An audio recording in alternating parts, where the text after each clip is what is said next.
an office where you have these same representatives that's supposed to represent us come and stay in the office for 3 months out the year. Get to know the neighborhood.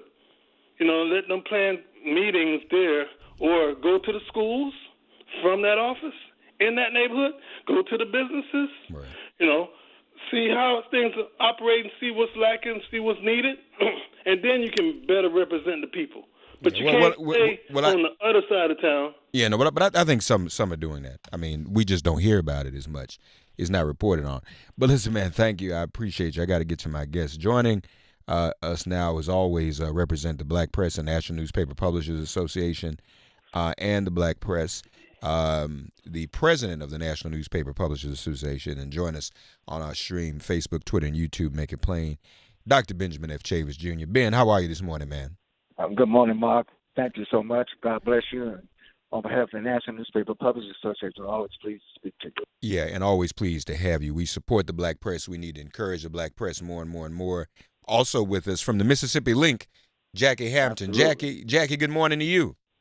Good morning. How are you this morning? I'm doing okay. I want to start this way, if you don't mind, folks. Emmett Till's birthday was Wednesday. They're reopening the Emmett Till case. How are people reacting to that in Mississippi, Jackie? Well, for sure, we are very excited and pleased that they are opening the case. The case was wrongly verdicted many years ago, and we are very excited that they are opening the case. So we're just waiting around and see how this thing, comes about. I think I know how it came about, but for sure, it's the right thing to do. And I think finally, if Mississippi, makes this move, it will be a very positive sign because, as you know, this case happened so many years ago, and it's just a exciting thing to see, what comes of it. Yeah. They're not giving us a lot of information as to why, but of course we can guess why. We can guess that it was the book that came out where Ms. Bryant admitted that she lied. 80 years old now, but she lied.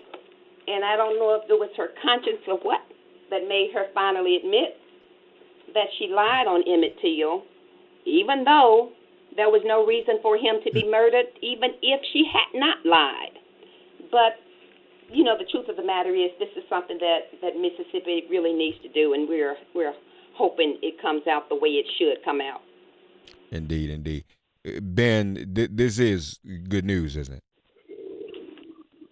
Well, yes, and I'm so pleased to have Jackie Hammond on with us. The NNPA, we've called for expedited resolution of the reopening of the case of Till.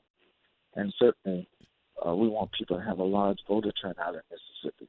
In Georgia and Alabama. We can turn some of these red states blue if there's a large black voter turnout. So not only we seek justice in these cases that are passed, but we have to also make sure that 2018 is a year to turn things around so that the economic and political, social interests of Black America is better served to the extent to which we all participate in getting a large voter turnout. Yeah, and that's absolutely critical. Ben, when last we talked, you were discussing a coming together of the NNPA, the National Newspaper Publishers Association, and the National Association of Black Journalists. Yes, we're heading to Detroit next week for the NABJ. And I'm pleased to report that we're under discussions now between the NNPA and NABJ to join forces. There are about 3,000 black journalists across the country, and we have 220 African-American-owned newspapers. We join forces.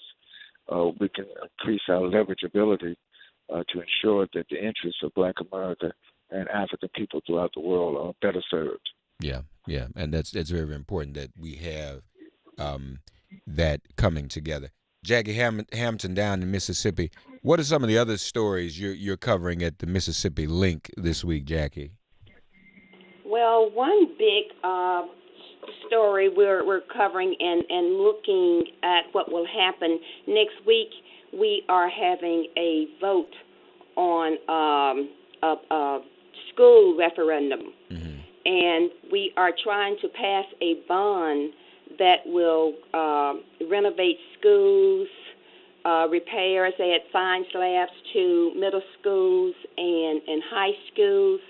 And there are a lot of town hall meetings going on continuously until that vote, this coming Tuesday.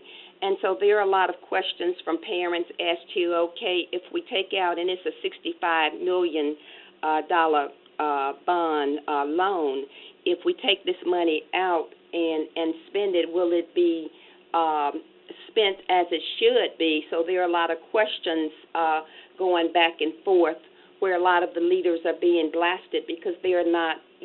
Some are not certain that the money, will be spent wisely. But for sure, this is something that needs to pass.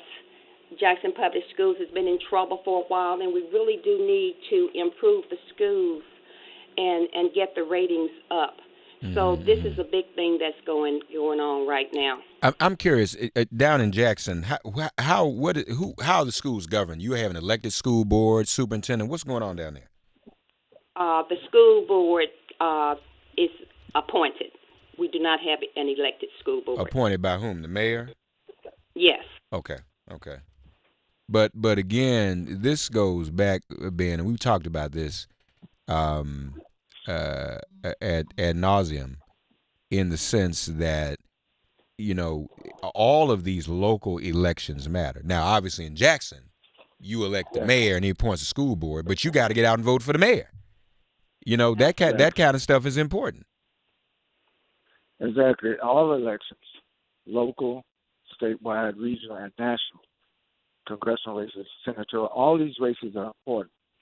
And that's why 2018, we're halfway there.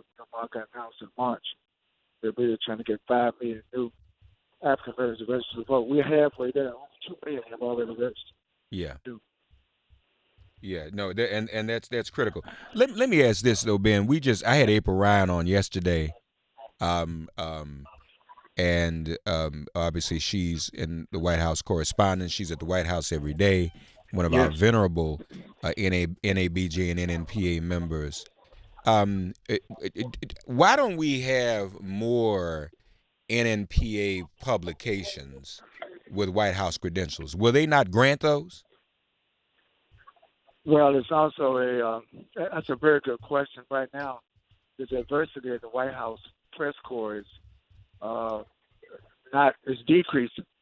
The whole issue of diversity and inclusion is really not in the White House. So one of the things we're negotiating right now is to get more African American representation at the White House on a daily basis, including representation from the NNPA. Okay. And would you think the Trump administration would grant that? Well, the Trump administration has been attacking the press. He's been attacking the First Amendment. He supports the Second Amendment, but he doesn't support the First Amendment, which I find very interesting. But we're going to pursue it, whether or not they agree to it or not, because we think we have a right to report the news to Black Americans from the White House as well as from state houses across the country. Yeah, and there is that. Like, what was, Jackie, I'm sure you saw the story of the day, that even the CNN reporter, they treat a CNN reporter like this, what they do to a member of the black press. But what did you think about the CNN reporter being basically kicked out of the White House the other day? Well, I thought that was awful. I thought that was awful. And then when you get Fox News coming on agreeing that it was wrong and it was awful, that really does say something, because we know how Fox News reports toward Trump. They're always trying to build him up. Right. But this is a message to all journalists, and it was wrong. And I'm so glad that all the media, different media representatives are speaking out. Yeah. that this absolutely should not have happened, and it should not happen when you don't want to answer the questions that are being asked. And I'm sure, if we had more NNPA publishers in there asking the questions, those are the kinds of things that would intimidate this White House. It seems it seems if nothing else, Ben, there could be at least one NNPA pool representative.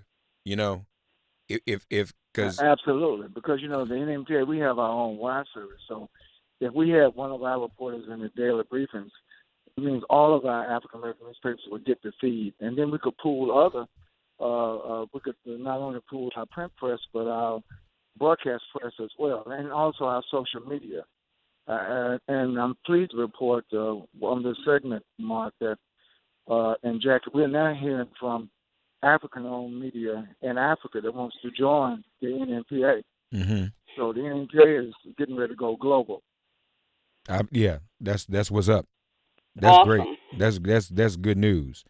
It was interesting when they set up satellite radio. We aren't heard on the continent right now. Yes. Because when they set this up, I guess it was the FCC. They didn't want anything that would connect everyone. So there's satellite radio that can only broadcast in Africa, and satellite radio that can only broadcast in North America. But anything to bring our continents together and our entire diaspora together is something we all ought to be about. So yeah, please, I'd be very happy if that were to take place. And we also hear from our brothers and sisters in Brazil as well as in the Caribbean. And of course, once we hook up the diaspora, we're no longer a minority. Yeah. Any reaction before we go? We've had some killings in the past few days. Nia Wilson on the BART train, killed by an alleged white supremacist on the train. Brother Marquise down in Florida, killed in a stand your ground situation. And then even the young man who was white, who was killed by white supremacists, defending his friend from being called the N-word by this white supremacist. Seems like, Jackie, they're taking us back to the old days. Absolutely. I mean, it's happening every day. You just don't know what you're going to wake up to. And we're going back to the old days, the Emmett Till days, or it just doesn't make any sense. And you would think that in this day and age, with social media and all the, photography, and you see what's going on, that these things would not continue to happen. But in fact, they seem to be happening more so. Yeah. What's the answer? Right. What's the solution? Right. Ben, it's like things are getting worse. Things are getting worse in terms of our exposure to overt white supremacy, racism, bigotry, hatred, and injustice. Mm-hmm. But, it's when things get worse, Mark and Jackie, that particularly Black America, resilience is in our DNA. Mm-hmm. We don't intend to disappear or to be quiet in the face of this onslaught. We're going to be more vocal. And that's why I'm so proud of the Black press in America, because we're 191 years old, but we're vibrant today. Black millennials now are reading our newspapers more than ever, engaging in social media more than ever. So it's just a matter of us now pooling our resources, sticking together, and amplifying our voices in the face of the resurgence of white supremacy. Yeah, and our voices have to be amplified. Folks, if you're watching our video stream, you can see Dr. Chavis speaking at the NAACP convention in San Antonio just on last week. As you know, he was the former president of the NAACP. Ben, we had Shirley Sherrod here yesterday. We had the interview this morning talking about black farmers. Yeah, absolutely. And they're talking about bailing out white farmers, but black farmers once again are going to get left out of the formula. Right.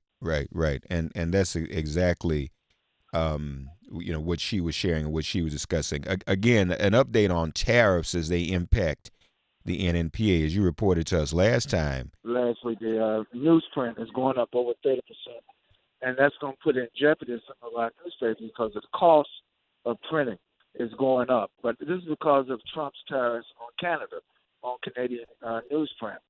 And, of course, a lot of the printing companies are using that as a justification to raise printing costs across the United States. But, again, this is another example of the ill-placed, impacted policies of the Trump administration. They're punishing Americans. They're taxing Americans. They're doing everything, particularly in Black America, when majority of Americans suffer. We have acute suffering in our community. That's right. Right. Well, as Shirley and I said, when white folks catch a cold, we catch pneumonia. Exactly. Somewhere on that spectrum. But the vote can be therapeutic. I mean, we have an antidote to all this stuff. That's right. If we have the largest Black voter turnout in November, the 2018 midterm elections. We can turn the Congress of the United States around. We can turn state legislatures around. In Mississippi, we can turn the state legislature around. Georgia, we can have the first sister to be the governor of Georgia. Amen. But it's all on the turnout. Yeah. We have to turn out the vote. We have to do our job. Indeed, indeed. Dr. Benjamin F. Chavis of the National Newspaper Publishers Association. Jackie Hampton of the Mississippi Link. Folks, we invite you to go to blackpressusa.com and also go to the MississippiLink.com. That's blackpressusa.com and the MississippiLink.com to keep up with all of the news within the National Newspaper Publishers Association. Dr. Chavis will be at the NABJ on next weekend representing us. We look forward to hearing what comes of that dialogue, and I'm sure great things will come from it. And that Association of Black Journalists and the National Newspaper Publishers Association hooking up. Jackie, so good to talk to you. My brother, Ben, good to talk to you as well, okay? Thank you, and God bless. Man. Keep up the great work and keep that drum beat on your program. Millions of people listen to you, Mark, every morning. And on behalf of the NNPA, on behalf of the Mississippi Link, we thank you. Thank you, Ben and Jack. God bless you, Jackie, okay? You're welcome. God bless you as well. Thank you. All right, folks. Former Congresswoman Elizabeth Holtzman joins us now. Don't go away. Sirius XM Progress 127. Law and Order, get ready for impeachment is next. This is MIP. Get ready for impeachment.